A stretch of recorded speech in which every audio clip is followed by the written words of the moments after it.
Olá pessoal, Paulo Costa, seja bem-vindo ao canal de Treinamentos Automotivos e Carro e Técnica.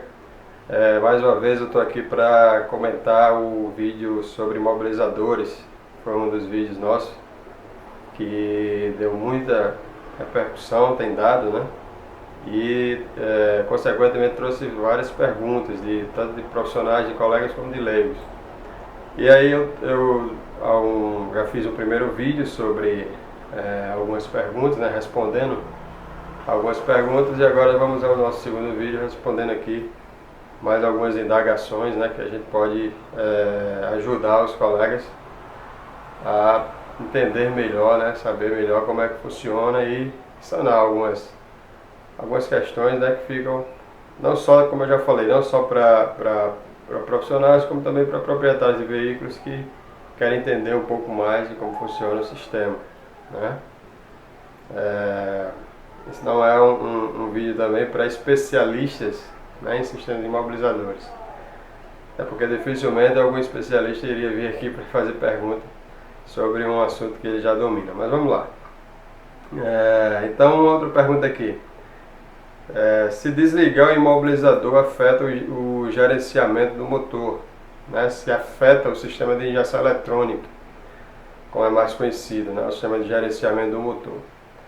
Então, não afeta, ok? Você pode sim fazer o desligamento desimobilizar o sistema ou decodificar, como o pessoal chama, né? Fazer o decode e deixar ele sem o sistema imobilizador. Mas como eu já citei no vídeo anterior, você vai perder um grande aliado, né, do sistema antifurto, né? O imobilizador não é um sistema, indiretamente um sistema antifurto, ou trabalha em conjunto com o sistema antifurto, tá certo? Mas afetar o sistema não impede. O sistema de gerenciamento do motor trabalha de forma normal. O sistema de injeção eletrônica vai trabalhar de uma forma normal, sem nenhuma alteração, certo? O sistema mobilizador, a função dele é permitir, né, fazer, melhor dizendo, com que a central permita ou não a partida do motor, a partir da informação que ela recebe do transponder da chave e da central imobilizadora ou do sistema imobilizador, que nem sempre é uma central à parte, principalmente hoje em dia, né? Como antigamente você tinha uma central de imobilizador à parte, certo? Hoje em dia normalmente ela vai estar incorporada ou na central de injeção ou no body computer, né? na central de serviço inteligente, então tem vários nomes, ou computador de bordo, como também é conhecido, certo? Ou vai estar no próprio, até mesmo no painel, que o painel não é mais um simples local onde vai estar lá somente os relógios. Ali é uma central eletrônica também inteligente, certo? O que posso fazer quando a luz do code acende, né? O que pode ser, melhor dizendo. Pergunta: o que pode ser quando a lâmpada do code acende? Bom, qualquer lâmpada do sistema, qualquer lâmpada que tenha no painel é uma lâmpada de aviso, tá certo? Que existe algo errado. Agora, o que está errado aí a gente tem que fazer um diagnóstico. A lâmpada que está acesa ou aquele ícone que está aceso é somente um aviso que existe algo errado. Não é uma informação de um determinado componente que esteja errado, certo? Isso é muito comum, pessoal, principalmente no sistema de injeção eletrônica, que tem mais componentes, né? Tem vários sensores, vários atuadores, tem uma quantidade maior do que os demais sistemas do veículo. Então normalmente o pessoal pergunta: estou com a lâmpada acesa aqui, o que é?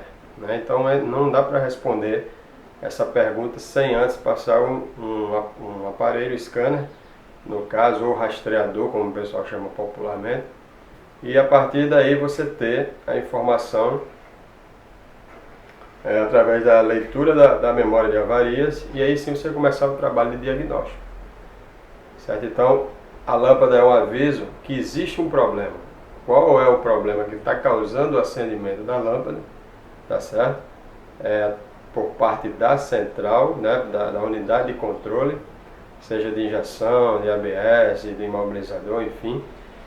Então o que fez ela sinalizar para o condutor que existe um defeito, aí isso faz parte do processo de diagnóstico, tá certo? Quando o scanner não detecta falha, bom,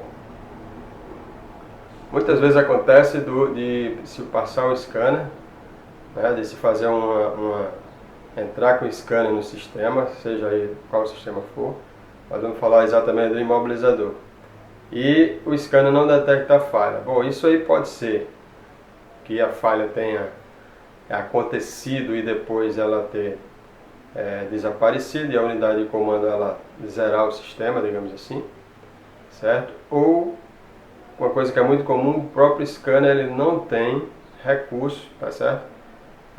Falando uma língua mais popular, ele não está capacitado.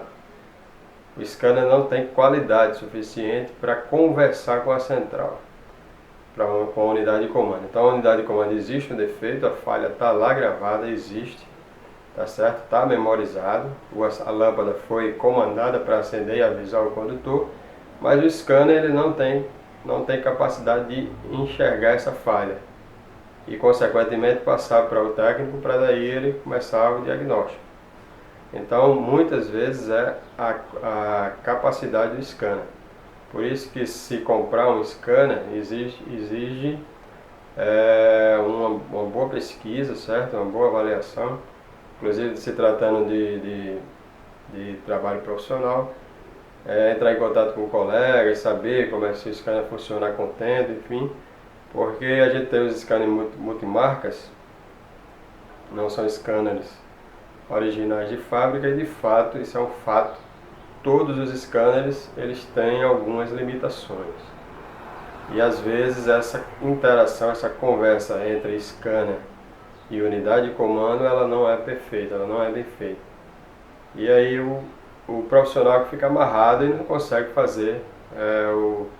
começar o diagnóstico, né? Existem outros meios de se começar o diagnóstico sem ser via scanner, mas é um processo mais lento, tá certo? Então o scanner é realmente um dos equipamentos, ou o equipamento mais importante para se efetuar um diagnóstico do sistema eletrônico. Muitas vezes sem ele não é possível fazer, tanto é que em alguns casos tem que ser levado para a concessionária, né, para poder fazer com o equipamento original, porque só o equipamento original tem a comunicação correta com o sistema, ou até mesmo alguns recursos só são possíveis com o equipamento original. Isso é um fato, é uma coisa que a gente vem passando de alguns anos para cá. Okay? Outra pergunta, onde fica o chip, onde fica o transponder, né, da chave? Fica na própria chave, né? Então teve essa pergunta aqui e muita gente tem essa dúvida também. Então onde fica o transponder? Fica na própria chave. A localização na empunhadura da chave, às vezes ela tem um habitáculozinho dela, certo? Um local onde ele vai encaixado. Às vezes a gente abre a chave e ele está encaixado dentro de um local, ok? Então é possível abrir a empunhadura da chave, certo? Então existe essas pequenas variações só. Mas ela vai estar localizada na chave em algum ponto, procurando com atenção, o profissional ele vai conseguir identificar. Outra pergunta.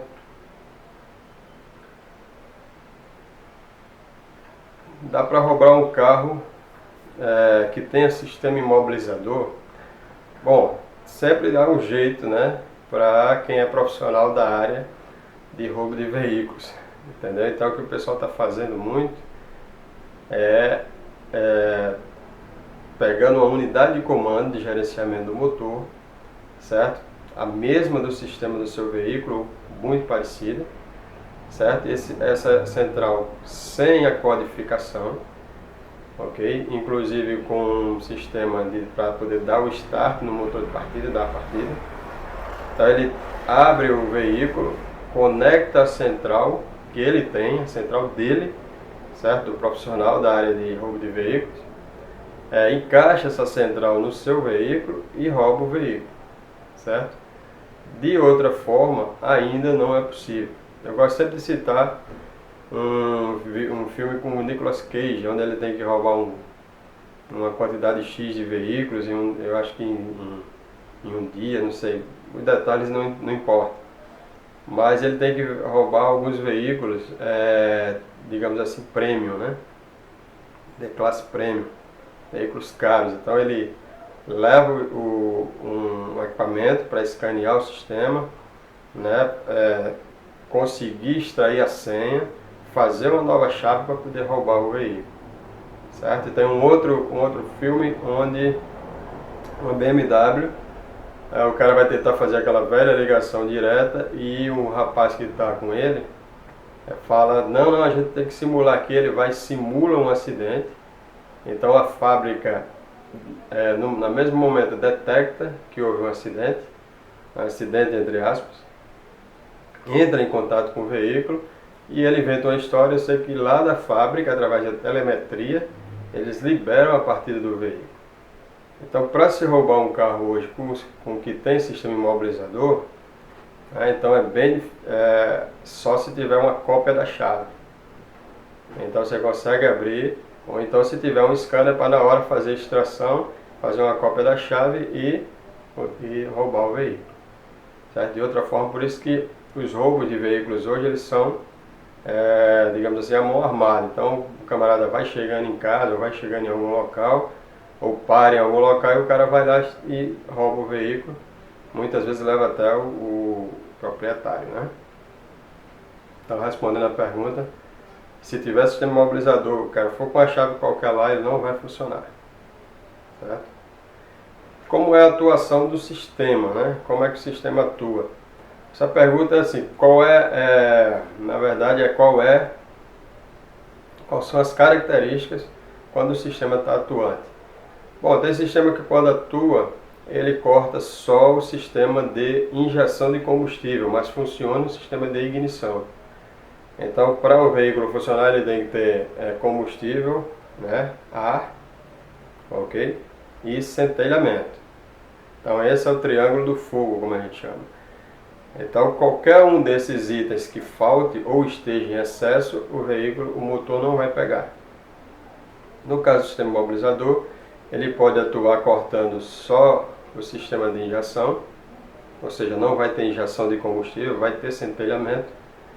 Em alguns casos, a maioria dos sistemas ele corta os dois, tanto a alimentação de combustível quanto o centelhamento. Então o veículo vai dar partida, mas não pega, certo? Em alguns casos, como é bem comum na linha Volkswagen, ele pega, mas em seguida ele morre. O motor desliga, pega, mas desliga logo em seguida. E tem alguns sistemas, como na linha Ford, na Nissan, por exemplo, além de cortar a injeção e a ignição, ou seja, centelha o combustível, ele ainda não permite a partida, o funcionamento do motor de partida. Então o veículo não vai nem dar aquela conhecida solva, né, como a gente chama popularmente, o solo. Tem gente que chama solo, o veículo não está dando solo.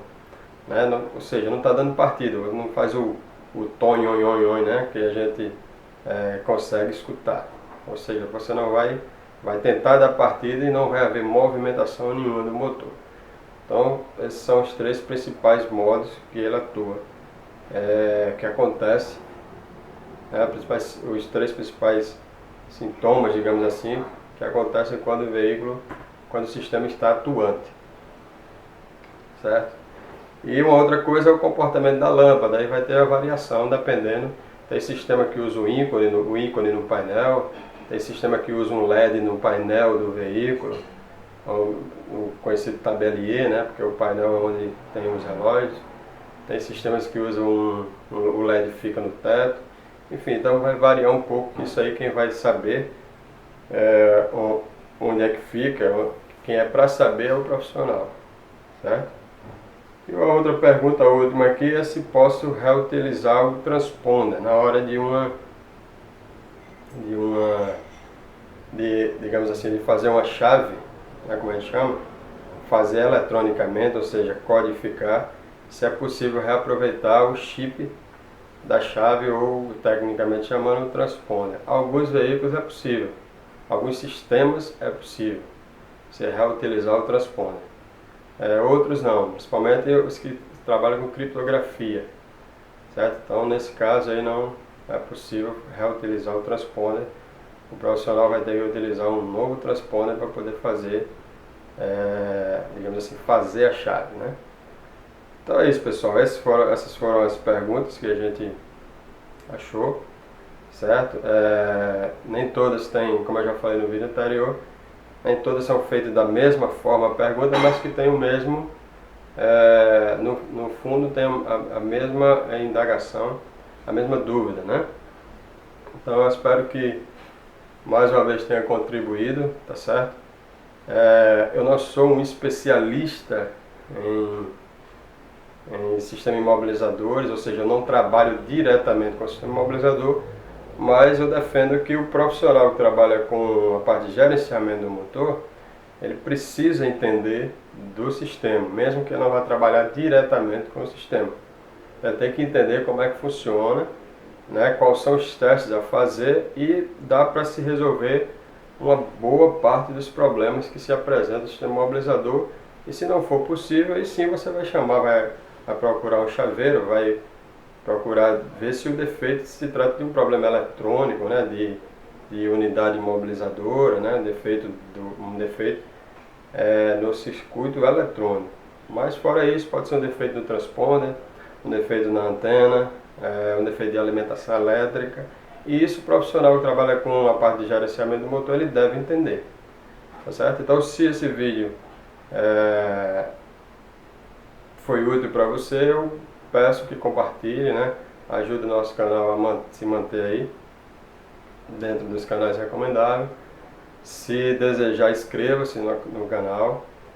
Convido você a conhecer o nosso blog, mais uma vez, o carritecnica.com.br. Eu sempre estou postando lá algumas informações, tanto mais técnicas como informações mais direcionadas para o proprietário do veículo, ou então aquela pessoa que tem um aficionado pela área automotiva. Ok? Estou aberto aí, estou disposto a receber as perguntas, mais perguntas, alguma crítica, alguma coisa que eu possa ter deixado passar, ou ter, de repente, até feito uma afirmação que não é exatamente o que acontece. Porém, eu sempre, quando vou passar alguma informação, eu procuro não só pegar o meu conhecimento, mas sim me cercar de mais informações para passar tirar aquela dúvida, ou passar aquela informação de forma mais precisa possível. Nem tudo é possível a gente colocar aqui, mas a gente faz um balanceamento, ok? Então, peço que compartilhe esse vídeo, inscreva-se no nosso canal, aperte lá no sininho, porque quando a gente colocar um novo vídeo você vai ser avisado, e até a próxima e fique com Deus. Um abraço.